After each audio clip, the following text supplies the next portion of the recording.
Imagine this. You spawn into a decaying city, armed with nothing but a flashlight and a kitchen knife, with crushing weight of paranoia bearing down on your shoulders. You don't know who to trust, if you can even trust anyone. You don't know what's around the next corner, or if that gunshot in the distance means someone just got saved, or they just got looted. Apocalypse Rising 2 is what happens when Dual Point Interactive on Roblox channels DayZ, The Division, and a little bit of Once Human, and then throws you into a sandbox where the zombies aren't your biggest problem. The people are. Hi everybody, my name is Lowercase, and welcome to episode 5 of Just One More Game, series where I play and review Roblox games so you can decide whether or not they're worth your time. Today, we're reviewing Apocalypse Rising 2, a zombie survival game developed by Dual Point Interactive. To rate the game, we'll come up with two different ratings. First, the core meter ranking on a scale of S through F, with S being the best and F being the worst, completely unbiased. Then, I'll provide my personal rating, based purely off of how much I enjoyed the game, on the same scale. Before we begin the actual review, let me just say thank you guys for 400 subscribers. If we manage to keep this up and you guys can get me to 500 before the end of August, then I'll have a special treat to provide you guys with. Alright, with that said, let's dive into the apocalypse. When you first boot into the game, you're greeted with a rather robust menu screen with various tabs at the top. The home, which is the location for the play button, and the area to view the rules. The store page, where you can buy cosmetics such as gun skins and etc. with Robux. The event tab, which houses event information, I believe.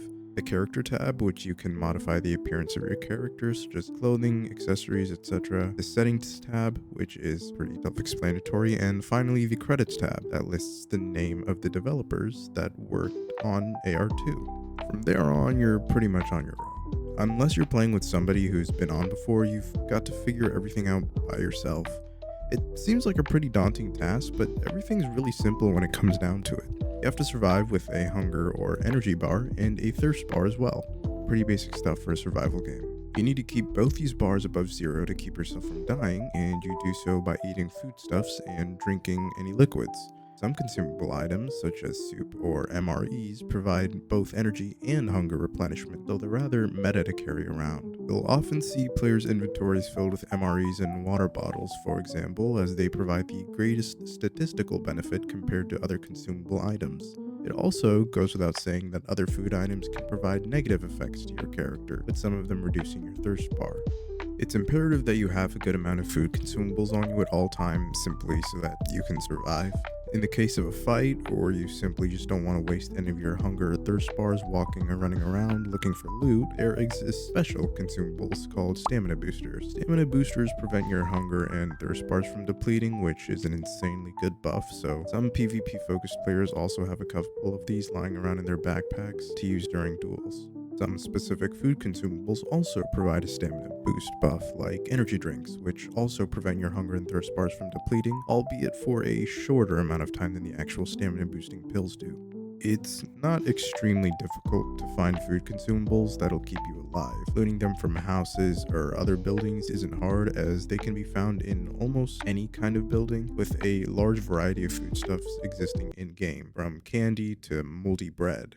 There's more often than not going to be at least one food item to loot from a building, so always be on the lookout when you're searching through drawers and cupboards. The visuals and models of the food items themselves are pretty good. They fit the blocky, almost classic Roblox kind of vibe that AR2's design has, while maintaining this modernistic feel that the graphics and lighting system give off. There are designated animations and sounds for each specific type of food item, and if you exit into third-person perspective, you can watch as your character's eating or drinking animation plays out. While consuming an item, your crosshair also disappears into a small loading circle, conveying that your character is completing an action, and the loading circle disappears once the action is complete. When consuming, you can interrupt the action by switching to another item in your hotbar, say your melee weapon or your gun. Outside of food consumables, you have healing consumables, like band-aids and medkits to keep your character's health up in the event that you get attacked by another player or a zombie catches you off guard. Obviously, if you want to survive in a zombie apocalypse, you'll need stuff to fend off the infected, as well as other unwelcome people. To do so, AR2 provides an almost flavorful variety of weapons to loot. There are 3 main weapon types: primary, secondary, and melee. You spawn in with a secondary revolver, fully loaded with 2 extra full cartridges in your inventory, along with a simple knife for a melee weapon. It's your responsibility to find a primary weapon and scavenge ammo for it, which sometimes may take a bit longer than you'd like. There are 10 classes of primary weapons, 7 classes of secondary weapons, and only 2 classes of melee weapons. I won't be listing all the classes here, and if you're really that interested, go check the AR2 Wiki's weaponry page. Of course, you'll have to find the proper ammunition for whatever weapons you pick up, and some of them may even need weapon-specific magazines or cartridges. The way that magazines and cartridges work in this game is rather interesting. When you reload a gun that doesn't pull directly from an ammo box, it swaps the magazine out for another magazine of the same kind in your inventory. Now your gun's loaded with that other magazine that you just swapped out for, and you only have as many rounds as that magazine had. You have to manually refill magazines in your inventory by unloading them from your weapon and right-clicking, then pressing fill from box so that they can get topped up. Some other weapons don't use magazines or cartridges, and instead they pull rounds directly from an ammo box. Each weapon class generally has different attributes, which goes without saying, and each weapon itself has different stats. It's completely personal preference as to what weapon you feel suits you best, whether it be a marksman rifle or a shotgun, and you're even free to put on certain attachments to modify the stats and feel of your weapon. The weapon designs are very in theme and go along with the AR2 aesthetic, and they also don't feel clunky or annoying to use.